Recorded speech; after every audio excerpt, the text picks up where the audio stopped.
The marble walls of the Supreme Court glistened beneath the soft glow of morning light, but the air inside felt electric. Alive, almost trembling. Every seat was taken. Cameras whispered in mechanical clicks.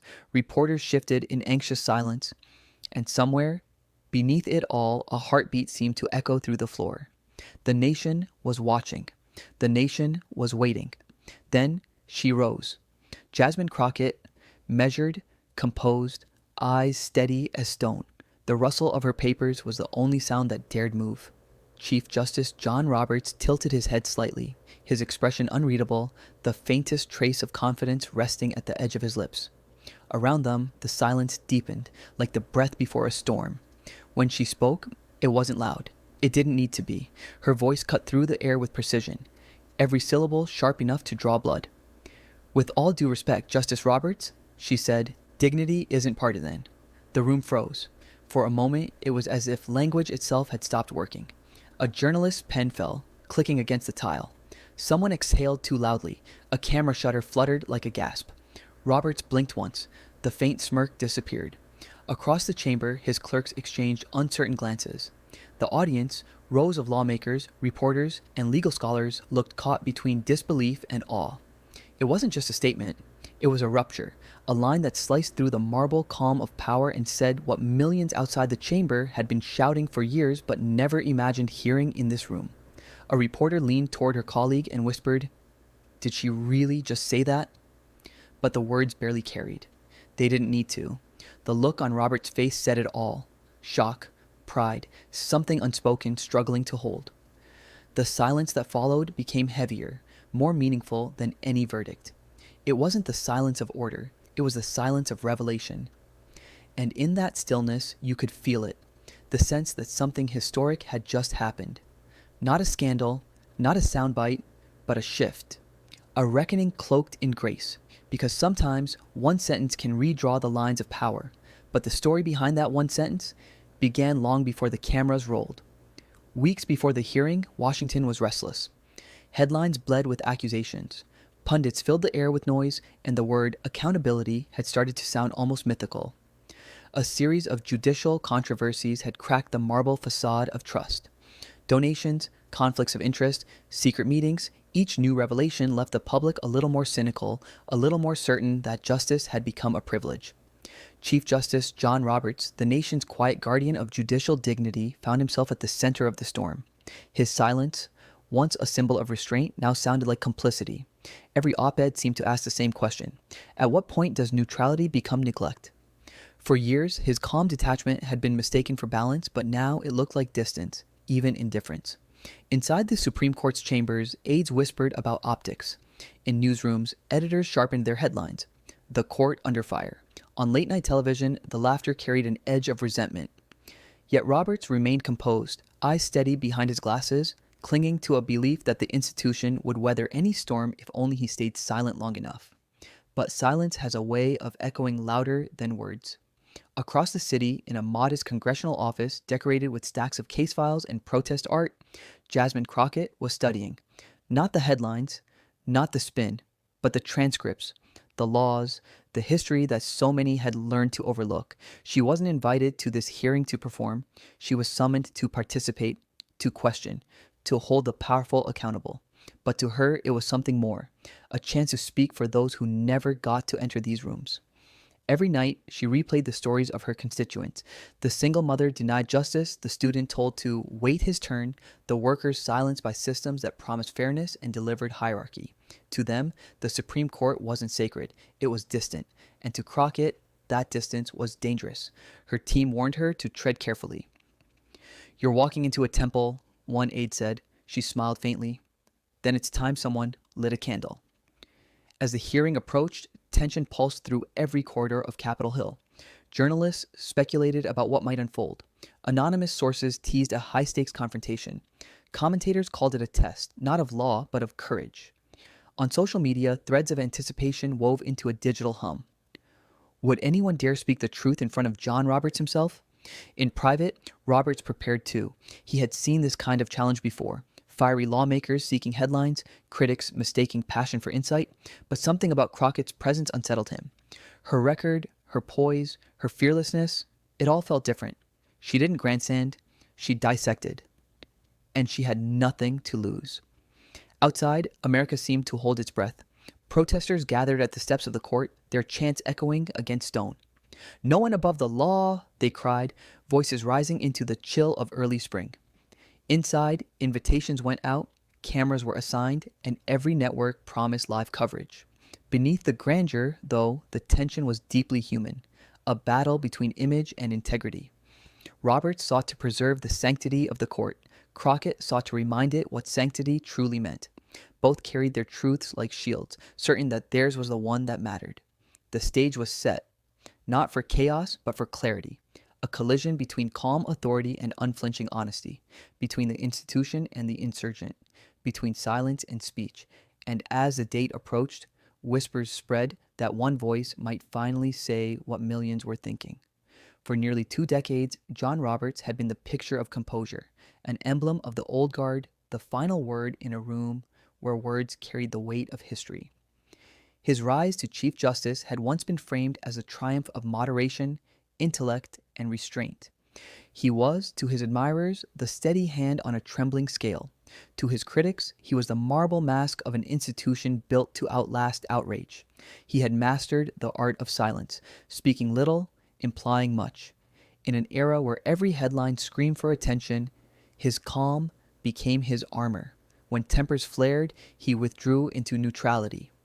When scandals rattled other branches of government, he merely adjusted his glasses and spoke of the dignity of the court. It was this distance, this deliberate stillness that made him seem untouchable, but over time, the stillness began to look like indifference. Decisions that once reflected balance started to feel like avoidance. His doctrine of judicial restraint, once praised as wisdom, now read as hesitation in the face of injustice. He believed the court must never appear political, yet politics seeped into its marble veins. Rulings divided the nation, and his measured tone only deepened the cracks. When questions arose about ethics, about transparency, about the hidden privileges of those who interpreted the law, Roberts chose decorum over confrontation. He thought silence would protect the court, but it didn't. It only widened the gulf between the judges and the judged. Behind closed doors, he wrestled with doubt. He told himself that calm was a form of strength, that patience was principle. He remembered his mentor's warning. The court's power lies in the faith of the people. Lose that, and robes become costumes. Yet, even as he repeated those words, the noise outside grew louder. Protesters gathered at the steps. Commentators called him detached, elitist, out of touch. Still, Roberts believed he understood the rhythm of power better than anyone. He had survived crises before: Bush versus Gore, the Affordable Care Act, 1,000 storms of partisan fury. He knew the tempest would pass, and when it did, the court would remain, pristine and eternal.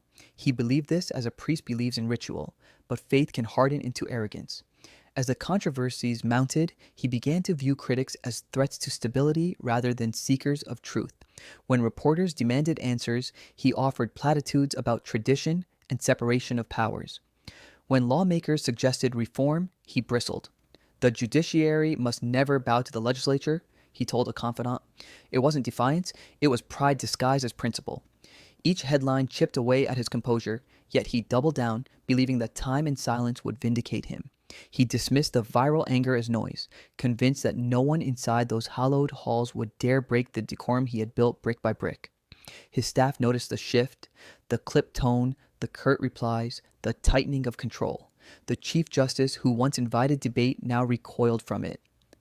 In his office, he stared at portraits of justices past, Warren, Marshall, Rehnquist, and wondered what history would remember, his restraint or his retreat. He knew the upcoming hearing would draw scrutiny, but he saw it as routine. Another chance to project calm while lesser tempers flared. Another reminder that institutions endure because they ignore the theatrics around them. And so he prepared his remarks, polished, measured, immune to emotion. He didn't anticipate that emotion would be the very thing to undo him. In his mind, the hearing was a stage, and he was the arbiter, the quiet conductor of civility. He rehearsed the expression he would wear, the pauses he would take, the phrases that would remind the world he still embodied the court's integrity. What he didn't see What he couldn't see was that outside those walls, people had stopped waiting for permission to feel. The country was hungry for truth, not tone. They didn't want another lecture on propriety. They wanted a reckoning. And somewhere among those restless voices stood one woman unafraid to bring it. Roberts believed he had prepared for every possibility, every question, every subtle challenge. But what was coming wasn't subtle. It wasn't polite. It wasn't politics as usual. It was something else entirely. A mirror held up to power itself. But far from the marble walls, another story was unfolding, one that would soon crash into Robert's world. Jasmine Crockett's story didn't begin in marble halls or televised hearings. It began under the Texas sun, in neighborhoods where voices rose louder than the wind because that was the only way to be heard. She was raised on grit and conviction, taught that silence was a privilege and that truth, though costly, was the only currency that mattered. Her mother worked double shifts. Her father believed in service, and every lesson at their kitchen table was rooted in one truth: you fight for people who can't fight for themselves. She carried that into law school, where professors praised her brilliance but warned her that her fire could be misinterpreted. She smiled, as if to say she already understood what they meant. That passion in a woman like her was often mistaken for aggression. But she refused to shrink. Each case she took, each argument she made, sharpened her, tempered her resolve like steel under flame. In courtrooms across Texas, she became known not for volume but for precision. She never shouted. She didn't need to. Her words carried weight because they were carved from lived experience. When opposing counsel underestimated her, she let them. When judges tried to interrupt, she waited, then spoke in sentences that made the entire room stop breathing. She won cases that seemed unwinnable, not because the law bent for her, but because she refused to bend for it. Justice, for her, was never abstract. It was personal, but every victory carried scars. She remembered the clients who couldn't pay, the mothers who cried after verdicts that didn't go their way, the nights she stared at stacks of files wondering if the system she served was built to fail the very people she represented. In those moments, her mentor's voice echoed, "Never mistake silence for weakness." It's the pause before the strike that line stayed with her, a mantra disguised as warning. When she entered politics, that same energy followed her. She was unapologetically direct, unwilling to play the game of polished half-truths. Her speeches blended intellect with indignation. Every word came from lived truth, every question from the ache of seeing fairness postponed too many times. To some, she was a troublemaker, to others, a revelation. Her opponents dismissed her as emotional, combative, too loud. She smiled at that too, because she understood the subtext. She had spent her entire life being told to soften, to wait her turn, to be grateful for the space she was given. But she wasn't here to fit in, she was here to rewrite the rules. When the invitation arrived for the hearing, a session that was supposed to be routine, her staff sensed the magnitude. This was no ordinary platform. This was a symbolic center of power. She read the docket once, twice, then looked up. "They think I'll be intimidated," she said quietly. "They think I'll fold." But folding was never in her nature. In the days leading up to the hearing, she prepared not just with documents, but with memory. The session had started as a hearing. Now it felt like history tightening its grip on the moment. Roberts blinked, visibly recalibrating, his hand brushing the edge of his papers, small movements betraying the effort to stay composed. Crockett looked directly at him, voice steady, eyes unwavering. "And if justice cannot face questions," she said, "perhaps it fears the answers." A few gasps escaped before the hush returned. The Chief Justice's lips parted, but no words came. The marble chamber, once a sanctuary of untouchable authority, now felt like a stage caught mid-collapse. And then, in that single, charged breath between interruption and response, she decided to stop holding back. The silence stretched long enough to feel eternal. Then, Jasmine Crockett leaned forward, the faintest exhale escaping before her voice rose, measured, calm, and terrifyingly clear. "Chief Justice," she began, "you once said that the court's legitimacy rests on the faith of the people. But tell me, how long can faith survive without truth?" Her tone was not loud, but it carried like thunder. The room's acoustics caught each syllable and threw it back in echo. Roberts blinked, adjusting his glasses. "This proceeding is not about faith, Congresswoman. It's about maintaining respect for the judiciary." Crockett's lips curved in something too sharp to be a smile. "Respect?" she repeated slowly. Yes, respect earned through integrity, not demanded through silence. The words hit like a slow-moving storm, deliberate and devastating. She didn't raise her voice. She didn't need to. The gravity of her composure did the work. The people outside these walls, she continued, the ones who can't afford a lawyer, who've seen justice bend for the powerful but break for the poor, they're not asking for miracles. They're asking for honesty. Reporters' fingers flew across keyboards. Every second felt broadcast in real time. TikToks already forming in the minds of millions watching from their screens. She said it. She finally said it. Roberts shifted in his chair. You are treading dangerously close to questioning this court's independence, he warned. Crockett tilted her head, eyes unblinking. Independence? She said softly. Is that what we call it when accountability becomes optional? A ripple of gasps. Someone in the back whispered, Oh my God. She pressed on.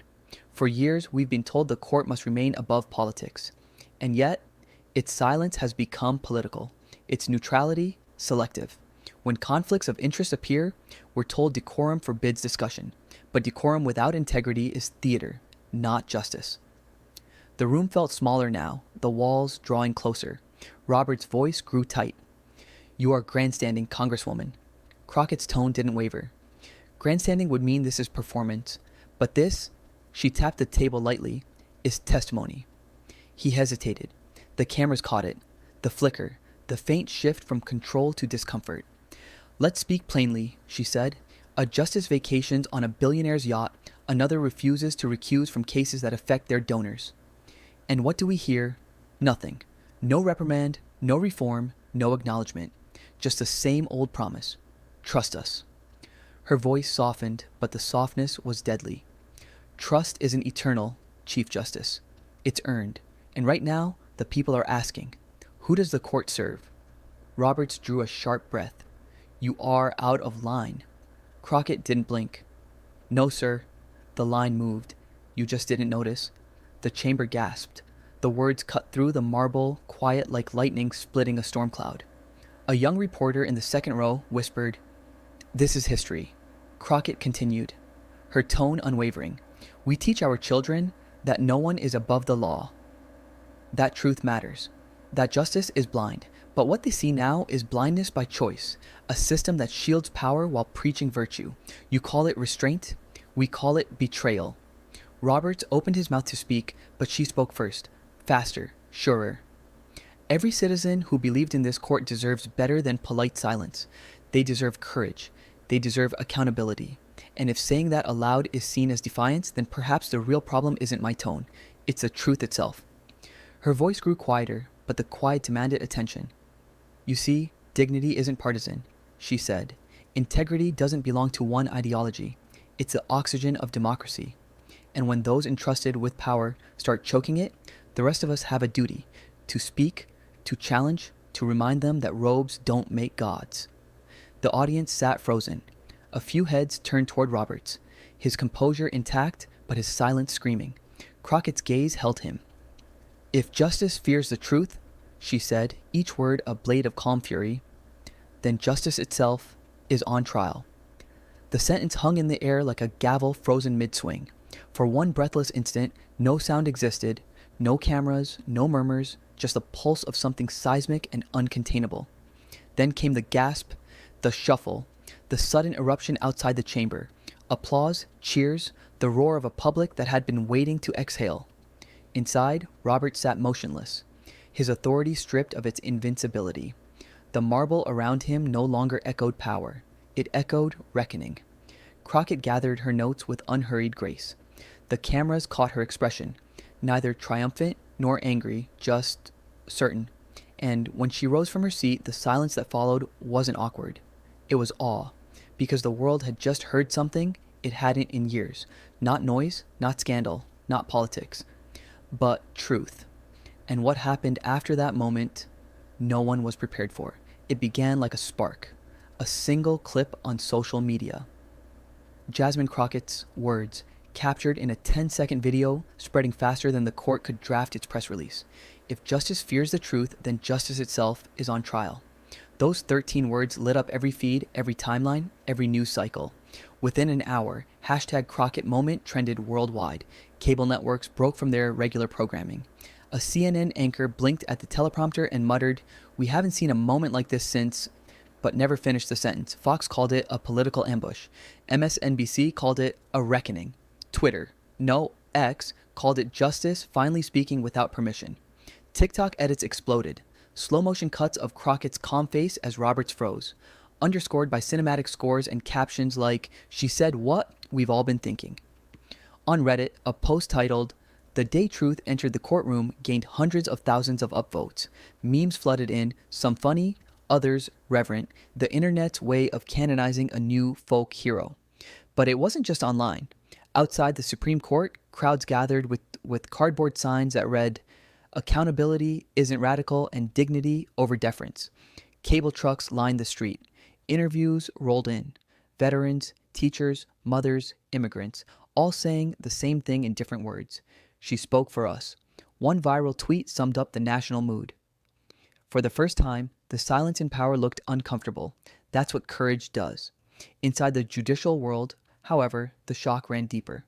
Anonymous clerks whispered that Roberts was visibly shaken. After the session, leaks from staff described internal meetings about damage control. But how do you contain an idea that's already escaped the walls? Editorial boards split down predictable lines. Some argued that Crockett had violated decorum. Others said she had restored it by reminding the court what justice sounds like when it's spoken plainly. The New York Times ran a headline that morning, "A line in the marble, Crockett challenges silence at the summit of power." And yet, amid all the noise, something subtler stirred, a national conversation about integrity. For once, it wasn't just politicians arguing. It was ordinary people. In diners, in classrooms, on buses, the question repeated like a drumbeat. If truth is uncomfortable, who benefits from the silence? Celebrities quoted her line at rallies. Late-night hosts replayed the clip with reverent humor. College students printed her quote on protest banners. Even those who disagreed couldn't look away. The confrontation had become more than an exchange. It was an X-ray of the nation's conscience. Meanwhile, Roberts disappeared from public view. His office released a brief statement about maintaining institutional independence, but it landed with a thud. The more he said nothing, the louder her words echoed. For the first time, his silence didn't feel like strength. It felt like surrender. Inside Congress, allies and opponents alike watched the poll numbers shift. Trust in the judiciary, long eroded, began to tilt, not upward, but toward accountability. People didn't expect perfection anymore. They just wanted acknowledgement that power, left unchecked, corrodes. And in that shift, something remarkable happened. Community leaders started holding truth forums across the country.